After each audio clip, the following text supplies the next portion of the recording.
This tutorial is on the updated pricing charts, and they are pretty awesome. So the first thing you do when you log in, go to Themes, check for updates.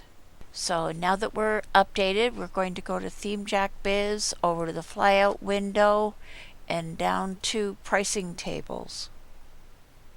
And click on Add New. And when you mouse over the pricing tables, you'll see a little pop-up window. The eye indicates that when you click on it, you can see a preview of what it looks like. I really love this one.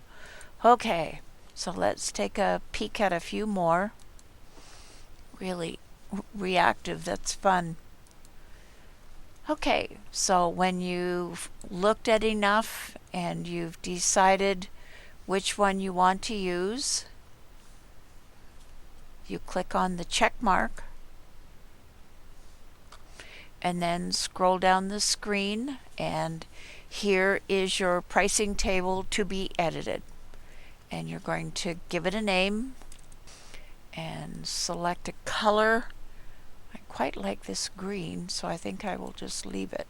Just above each section here, there's a gear and a little duplicate box here, meaning that you can clone this whole column. So I'll click on the gear and see what this tells us. So we can highlight the column so that it stands out. So you can select it to highlight, you can change the color, and you can also select the column width. If you want to make wider or narrower columns, you can do that here.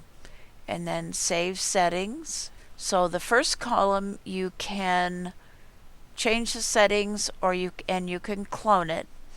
The second and third columns, you can change the settings, you can clone it, or you can toss it in the trash. And then when you go down the side, you have the same sorts of options.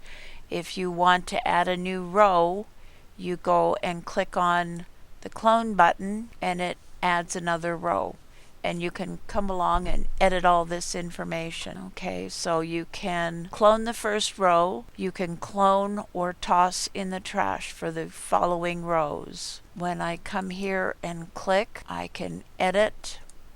So hosting and maintenance plans, give them whatever name tickles your fancy. Okay, and then come down and edit the price, and then down this column here you can add whatever details people are going to be paying for on the website. So just add whatever details suit you. So I'm just kind of making stuff up. So if you have other things that you would like to add, you can clone the rows, you can clone the columns. You can add more detail, like the setting here. If you wanted to make these columns 20%, so you'd have 20, 40, 60, that would give this outside column 40% of the 100% of the space. And then save settings. And let's set this as the highlight column. I'm going to copy that just in case I want to go back to this. Save settings. You can preview, save. We have to go back to, here's our pricing table. We need to edit because we have this button down here. Okay, so you can have a simple button or a PayPal button. Now there is a video tutorial showing how to set up your PayPal buy button or your PayPal subscribe button. Alright, I'll just take one of these and check to see what it is. Okay, well okay, well, I will try this out in the form and see what happens. So here's my PayPal script, and I'll save settings.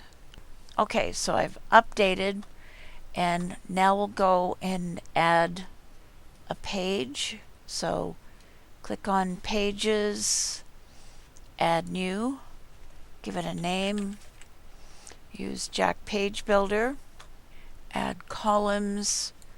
I'll add one column, add module, price table. This is so awesome. And see, when you add the price tables module, it will immediately show you what you have made up for your pricing tables. So, top margin, show on all devices. So let's save, publish, and we'll take a peek and see if the PayPal buy button is correct. Okay, so that is set up. Okay, so you actually could use your own button image here if you wish. Go and watch the PayPal tutorial to see how to set it up. There are a bazillion PayPal buy buttons, and if you need help setting this up, let me know. And that wraps up this tutorial.